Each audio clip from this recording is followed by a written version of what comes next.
Hello दोस्तों, आप कैसे हैं? आशा करता हूँ आप ठीक होंगे। मैं विजय आप सभी का अपने यूट्यूब चैनल पनीरा स्टडी सेंटर में स्वागत करता हूँ।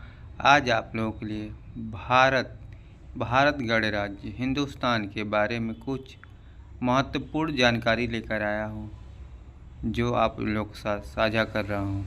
जानकारी अच्छी लगे तो कृपया चैनल को लाइक, सब्सक्राइब तथा शेयर करना ना भूलें। आइए शुरू करते हैं। भारत बहुत पुराना देश है।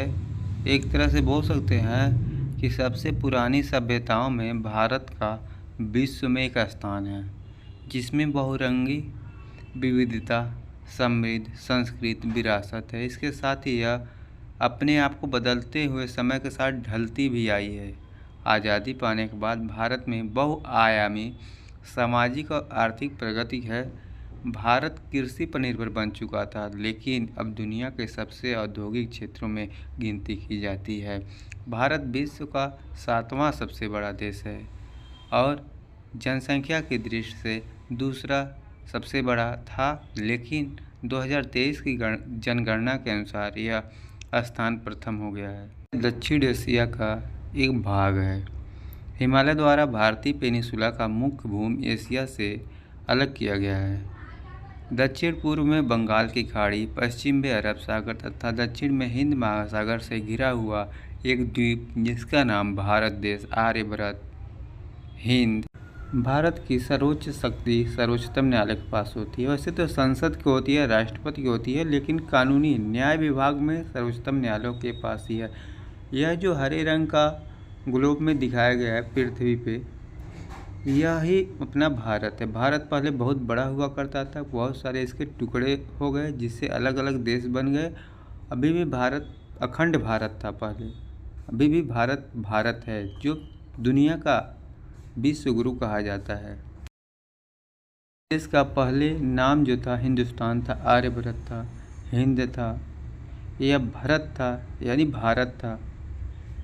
भारत का आधिकारिक नाम भारतीय गणराज्य यानी रिपब्लिक ऑफ इंडिया है। दक्षिण एशिया में स्थित उपमहाद्वीप का सबसे बड़ा, भौगोलिक दृष्टि से विश्व का 7वां सबसे बड़ा तथा जनसंख्या की दृष्टि से प्रथम सबसे बड़ा देश है। पश्चिम में पाकिस्तान, उत्तर पश्चिम में अफगानिस्तान, उत्तर पूर्व में चीन, नेपाल और भूटान, पूर्व में बांग्लादेश और म्यांमार, और भारत समुद्र से जो घिरा हुआ है भारतीय महासागर में, दक्षिण में पश्चिम में मालदीव, दक्षिण में श्रीलंका, दक्षिण पूर्व में इंडोनेशिया से समुद्री सीमा लगती है। उत्तर में हिमालय पर्वत, दक्षिण में महासागर, दक्षिण पूर्व में बंगाल की खाड़ी तथा पश्चिम में अरब सागर से घिरा हुआ यह देश। भारत का जो राष्ट्रीय चिन्ह है वह सारनाथ से लिया गया है। सारनाथ के राज चिन्ह में 4 एशियाई शेर हैं, जो एक दूसरे के पीछे मुंह करके यानी बैक साइड में एक दूसरे के अपोजिट में मुंह करके चारों दिशाओं में बैठे हुए रहते हैं। यह शक्ति, साहस, आत्मविश्वास का परिचय है। नीचे एक घोड़ा और बैल है। इसके केंद्र में एक सुंदर पहिया है जो धर्म चक्र है। हाथी पूर्व में, बैल पश्चिम में, घोड़े दक्षिण में तथा शेर उत्तर में है, जो बीच में पहिया से अलग होते हैं। पूरे फूल में एक कमल है, जिस पर रचनात्मक स्पिरिट लिखा हुआ है, सत्यमेव जयते। सत्यमेव जयते का मतलब है कि सत्य की ही विजय होती है। संविधान के अधिनियम 2005 के अनुसार कोई भी व्यक्ति इसे निजी तौर पे इस प्रतीक का उपयोग नहीं कर सकता। चित्र में आपको एक भारतीय संसद दिख रहा है, जिसका अभी नवनिर्माण यानी नया बना एक संसद है। माननीय प्रधानमंत्री नरेंद्र मोदी द्वारा इसका शिलान्यास उद्घाटन किया गया। राज्यों का संघ। भारत एक प्रभुसत्ता, धर्मनिरपेक्ष, लोकतांत्रिक गणराज्य है, जिसमें संसदीय प्रणाली की सरकार है। राष्ट्रपति इस संसदीय प्रणाली के कार्यकारिणी के प्रमुख होते हैं। इस देश में 28 राज्य तथा 8 संघ शासित राज्य हैं, यानी केंद्र के अंतर्गत उनका कार्यभार किया जाता है, नियंत्रण किया जाता है। राज्य क्षेत्रों को राष्ट्रपति द्वारा नियुक्त किए गए प्रशासक के माध्यम से ही प्रशासित किया जाता है। भारत के छोटे से बड़े राज्य तथा संघ की जनसंख्या, इतिहास, संस्कृति, वेशभूषा, त्यौहार, भाषा आपको गौरवान्वित कर देगी। यानी ऐसी वेशभूषा, ऐसी शैली जो अपने शैली काम के लिए विश्व में धरोहर के रूप में जानी जाती है। भारत का सुविचार क्या है? सत्यमेव जयते, यानी सत्य की विजय होती है।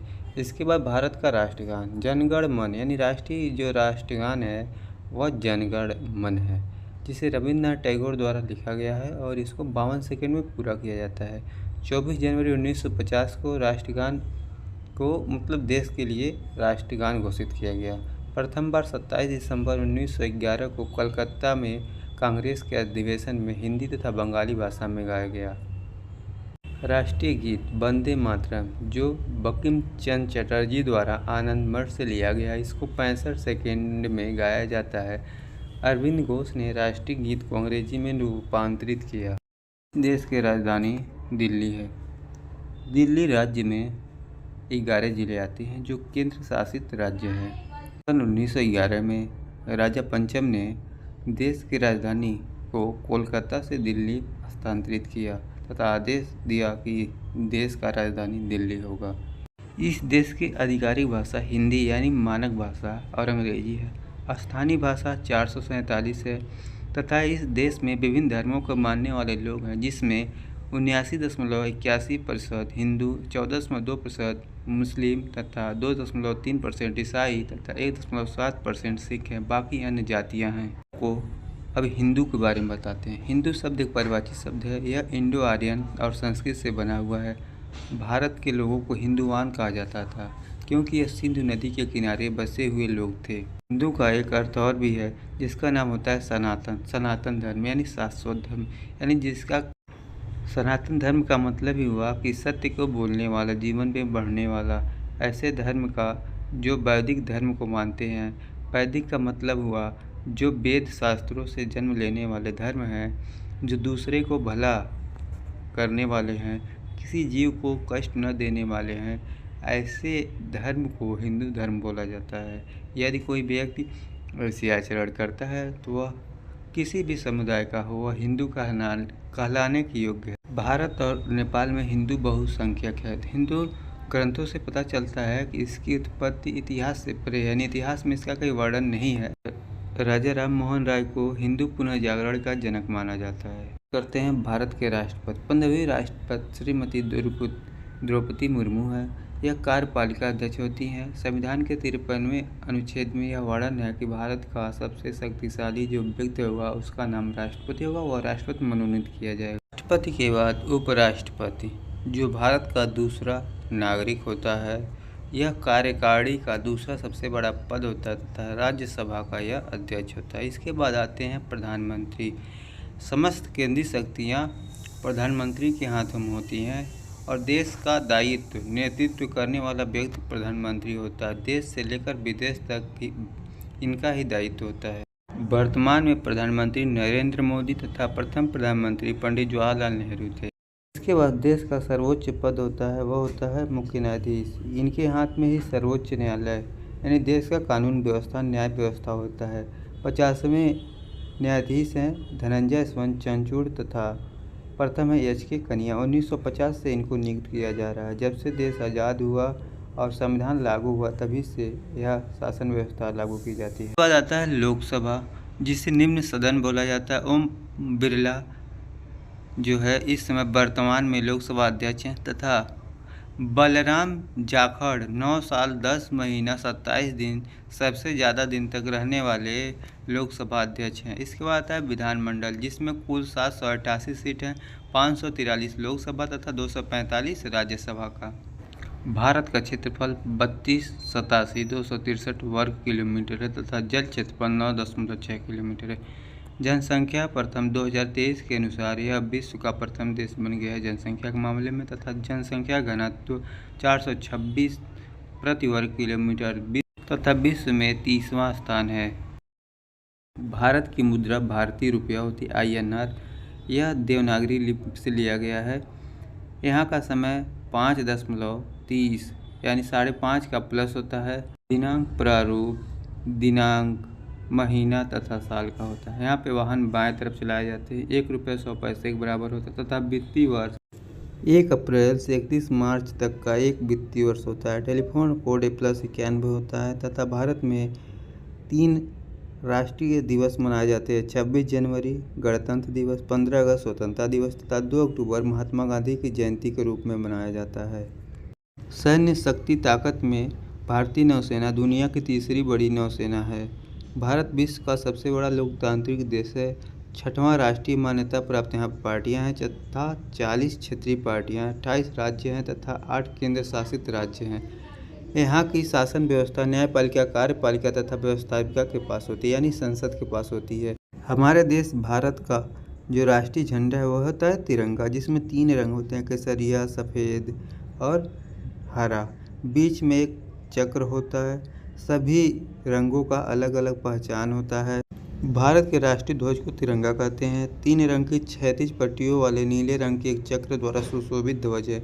इसकी अभिकल्पना पिंगली वैकेय ने की थी। 22 जुलाई 1947 को आयोजित भारतीय संविधान सभा की बैठक में अपनाया गया।